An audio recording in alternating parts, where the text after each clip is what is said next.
오늘 주님께서 우리에게 주시는 말씀은 창세기 3장 11절부터 12절 말씀입니다. 창세기 3장 11절부터 12절까지 말씀입니다. 우리 한마음으로 함께 봉독하겠습니다. 가라사대 누가 너의 벗었음을 내게 고하였느냐? 내가 너더러 먹지 말라 명한 그 나무 실과를 내가 먹었느냐? 아담이 가로되 하나님이 주셔서 나와 함께 하신 여자 그가 그 나무 실과를 내게 주므로 내가 먹었나이다. 아멘. 저는 오늘 이 시간 하나님을 탓하는 우리라는 제목으로 하나님 말씀을 선포하도록 하겠습니다.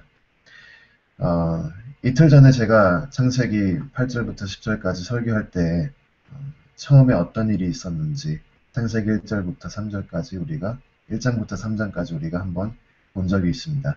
오늘 짧게 그 내용 좀 요약을 하고 그 뒤에 어떤 일이 있었는가 우리가 계속해서 이어서 하나님 말씀 살펴보도록 하겠습니다. 모두 다 아시다시피 처음에 이 세상에 아무것도 없었습니다. 근데 그 아무것도 없는 세상에 하나님께서 말씀으로 이 세상을 창조하셨죠. 그래서 6일 동안 창조하시고 7일날 쉬셨습니다. 하나님께서 창조하신 그 모든 것을 주님께서 돌아보시면서 보기에 심히 아름다웠다, 참 좋았더라, 심히 좋았더라 이렇게 얘기를 하십니다.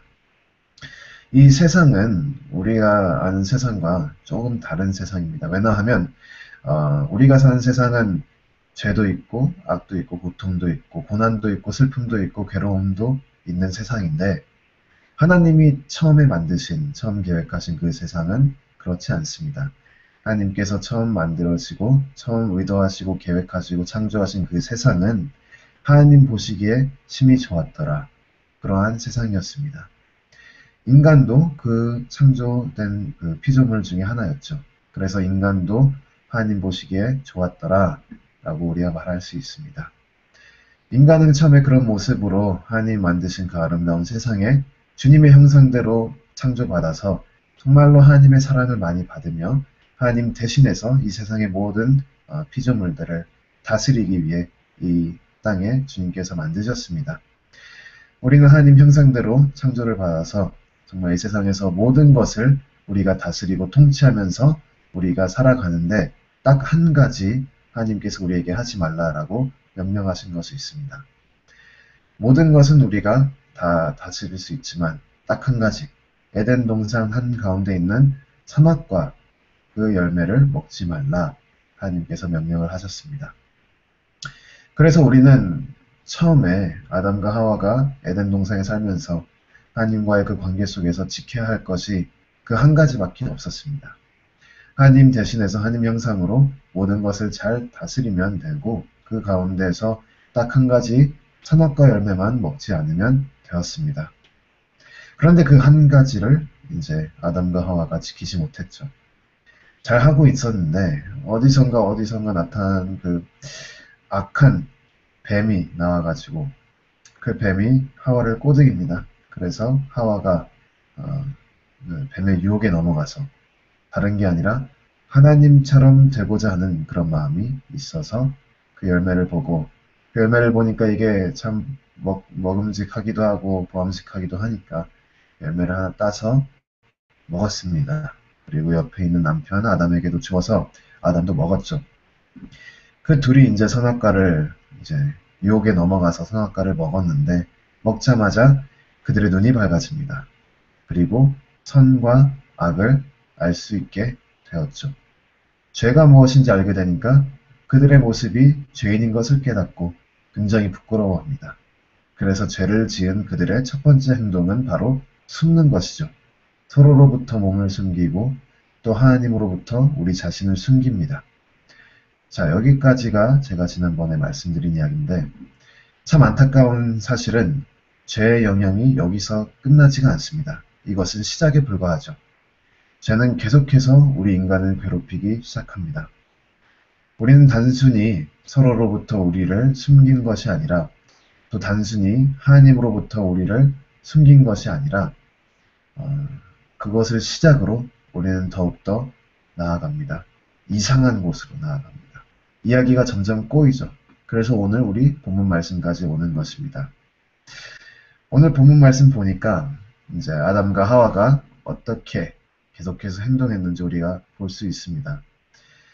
음, 하나님이 이제 아담을 찾으려 에덴 동산에 오셨습니다. 아담이 에덴 동산에 있어야 하는데, 근데 있을 곳에 있지가 않습니다. 보여야 할 곳에 보이지가 않고, 아담이 어디 갔나. 참, 하나님께서 뭐 다 아셨겠죠. 어떤 일이 있었는지 다 아시고, 아담과 하와가 죄를 지어서 지금 숨어 있구나. 다 아십니다. 그래도 일단 하나님은 아담을 찾습니다. 아담을 부릅니다. 아담아, 어디 있느냐. 그랬더니 아담이 뭐 더 이상 숨을 수가 없죠. 뭐 하나님이 찾으시는데 어떻게 계속 숨어요. 나옵니다.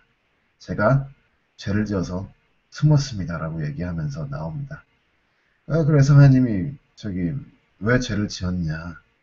왜 내가 하지 말라고 했던 그 한 가지 행동을 했냐. 도대체 왜 선악과를 먹었냐. 묻습니다. 그러니까 아담이 이제 한다는 말이 뭐라고 하냐면 오늘 본문 말씀이죠. 12절에 보니까 하나님이 주셔서 나와 함께 하신 여자, 그가 줘서 먹었다. 그러니까 책임 전가를 하는 거예요. 자기가 죄를 지었다고 말하기는 어려우니까 이제 남 탓을 돌리는 거죠. 근데 여기서 중요한 것은 이 책임 전가를 할 때 아담이 누구에게 책임을 전가하는가입니다. 일단 그냥 말씀을 보면 그냥 여자에게 책임을 전가하는 것처럼 보입니다. 근데 조금만 더 자세히 보면 12절 보니까 하나님이 주셔서 나와 함께 하신 여자라고 하죠. 그러면 궁극적으로 책임을 누구한테 돌리는 것입니까? 아담은 하나님에게 지금 책임을 묻는 것입니다. 내가 죄를 짓긴 했는데 그게 내가 하고 싶어서 지은 죄가 아니라 하나님 당신이 나에게 그 상황을 제공했고 나로 하여금 죄를 짓게 만들었다. 지금 이렇게 책임을 전가하는 것입니다. 좀 더 쉽게 얘기하자면 아담은 지금 하나님을 공격하고 있는 것입니다. 내가 잘못한 것이 내 탓이 아니라 하나님 당신이 나에게 죄를 지을 수 있는 그 여건을 만들어주고 상황을 만들어줘서 내가 죄를 지은 것이다. 그러니까 결국은 하나님 탓이다. 이렇게 얘기하는 거죠. 교회사를 보면 이런 행동은 굉장히 흔합니다. 교회사를 볼 필요까지는 없어요. 그냥 우리 자신의 삶을 돌아봐도 이런 영향이 우리 가운데 있다는 것을 알 수 있습니다. 우리는 죄를 지으면 일단 부끄럽잖아요. 그러고 그냥 숨고 싶잖아요. 그러니까 근데 계속해서 숨고 있으면 이게 무엇을 의미하냐면 내가 죄를 지었다. 내가 지금 나쁜 행동을 했다. 내가 나쁜 사람이다. 이것을 인정하는 것이 되거든요. 근데 그거를 인정하기가 싫습니다. 왜냐하면 우리는 스스로 의롭게 여김을 받기 원하기 때문이죠. 우리는 스스로 의로워지기 원합니다. 그러니까 결국 무엇을 하냐면 남들에게 책임을 전가합니다. 아담이 했던 것처럼 하와에게 책임을 전가, 그러니까 다른 사람에게 책임을 전가할 때도 있지만 또 거기서 한 발짝 더 나아가서 하나님에게 책임을 전가할 때가 많습니다. 우리가 죄를 지었을 때 이것은 어쩔 수 없었던 것이다. 하나님께서 막으셨으면 안 했을 텐데. 하나님께서 나에게 이길 힘을 주셨으면 안 했을 텐데. 하나님께서 나에게 은혜를 주셨으면 안 했을 텐데. 하나님이 나에게 힘을 주시지 않았기 때문에. 하나님이 나에게 은혜를 주시지 않았기 때문에. 하나님이 나를 막으시지 않았기 때문에. 하나님이 나를 붙잡아 주시지 않았기 때문에. 하나님이 나에게 상황 제공을 했기 때문에. 그래서 내가 죄를 지었다. 이렇게 책임 전가를 하는 경우가 많습니다. 이것이 죄의 실체입니다. 바로 뭐냐면 첫 번째로는 하나님 말씀을 거역합니다. 아담과 하와가 선악과를 따먹은 그 행동처럼. 근데 거기서 멈추는 것이 아니라 지난번에 우리가 봤듯이 하나님으로부터 숨습니다. 하나님과 우리의 관계를 단절합니다. 근데 그것은 시작에 불과합니다. 오늘 말씀 보니까 죄의 실체는 한 가지가 더 있습니다. 그래서 뭐냐면 하나님을 공격하는 것입니다. 죄를 계속해서 짓는다면 우린 단순히 하나님으로부터 숨는 것으로 끝나는 것이 아니라 죄의 그 현장 가운데서 죄의 그 모습 가운데서 우리는 계속해서 주님을 공격하게 되는 것입니다.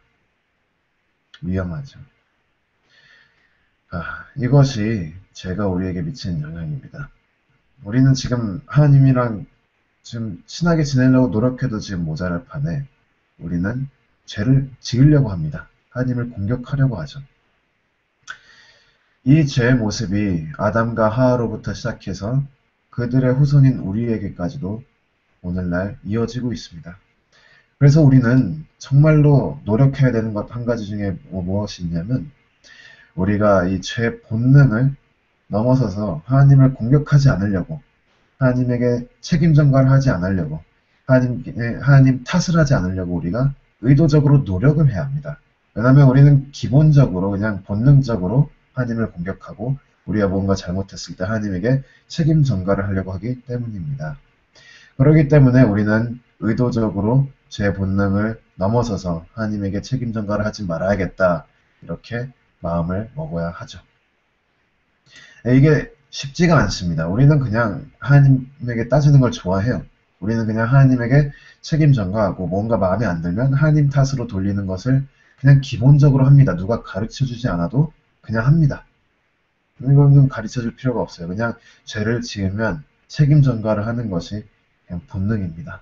아담과 하와로부터 이어받은 어쩔 수 없는 원죄의 영향이죠.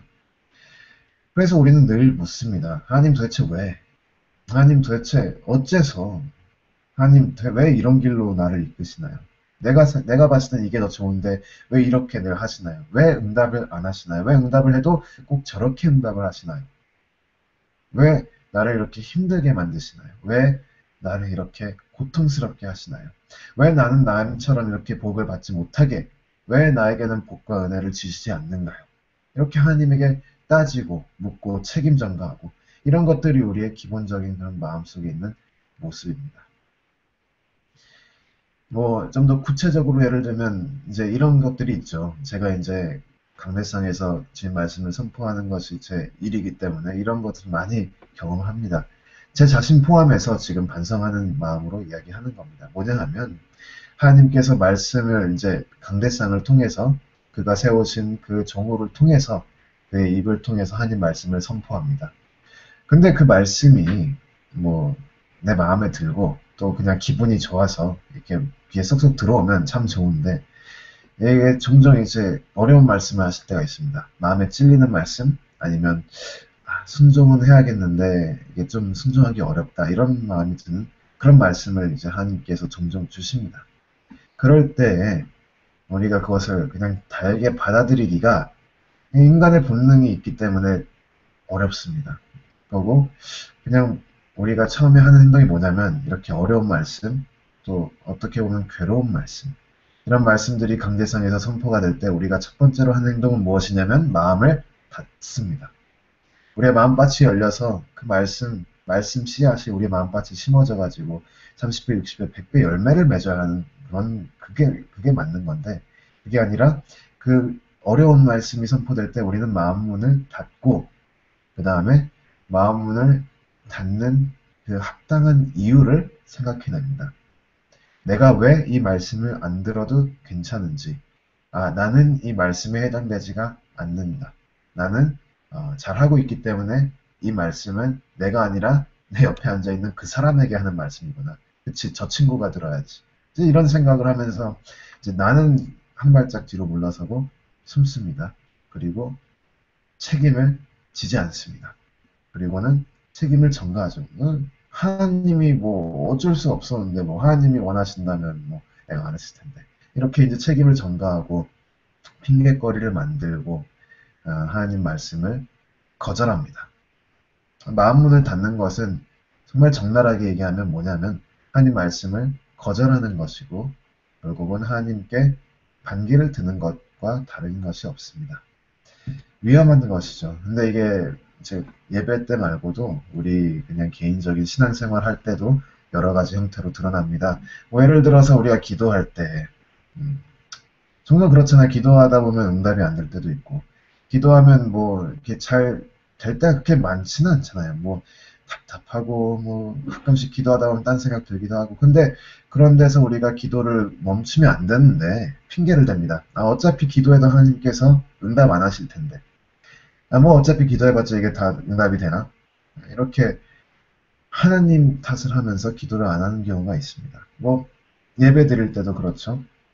음, 뭐 예배 드릴 때 하나님께서 이제 만약에 예배를 더 요렇게 드렸으면, 뭐 어떤 사람들은 더 재밌게 드렸으면 내가 예배를 잘 드릴 것이다. 내가 예배 시간에 주는 것은 목사님 설교 말씀이 너무 재미없어서, 아니면 찬양대 선곡이 너무나도 이상해서, 좀 이렇게 좀 더, 뭐 어떤 분들은 좀 더 고전적인 전통적인 찬양을 부르면 좋겠는데 왜 시끄럽게 교회에서 드럼을 치고 그러냐 하면서 예배를 안 드립니다. 또 나머지 사람들은 좀 더 신나는 노래를 드렸으면 좋겠는데 왜 맨날 옛날 노래만 드리고 이렇게 재미없게 예배를 드리냐 하면서 예배를 안 드립니다. 북치고 장구치고 다라는 얘기 같은데, 결국 그걸 뭐냐면 하나님께 어, 인정하기 싫은 거죠. 내가 예배를 드리기 싫은데 그거를 내가 인정하기 싫으니까 남 탓을 하는 겁니다. 궁극적으로는 예배가 재미없다고 하나님께 따지는 거죠. 그러면 안 됩니다. 그것은 우리가 어, 꼭 넘어서야 하는 죄의 영역 중 하나입니다. 이제 말씀 마무리하겠습니다. 우리가 살아가면서 이 죄의 모습이 정말 삶의 여러 부분에서 드러납니다. 근데 특히 예배와 관련된 부분들, 그리고 우리의 개인적인 신앙생활과 관련된 부분들에 있어서 많이 드러납니다. 이거 조심해야 되고 정말로 우리가 노력해서 넘어서려고 해야 합니다. 우리가 이것을 넘어설 수 있는 것은 지난번에 말씀드렸듯이 딱 한 가지 방법밖에 없습니다. 예수님을 믿는 것입니다. 우리가 예수님을 믿고 그 승리하심을 우리가 확신을 가지고 마음속에, 그리고 담대함으로 예수님만을 바라보며 우리가 이 죄의 영향을 넘어서려고 노력을 해야 합니다. 따라서 우리 모두는 예수님 안에서 이미 죄의 본능을 넘어섰다는 그 현실을 믿고, 또 앞으로 완전히 완벽하게 죄를 이길 것이라는 그 소망을 마음에 품으며, 아담과 하와가 우리에게 물려진 그 원죄의 영향들, 그런 악한 본능들을 넘어서서 하나님을 공격하지 않고, 하나님에게 책임 전가를 하지 않고, 남 탓을 하지 않고, 떳떳하게 예수 그리스도 이름으로 하나님 앞에 나와서 정말로 날마다 주님과의 그 관계를 키워가는 우리 귀한 모든 여러분 되시기를 주님의 이름으로 축원합니다. 아멘.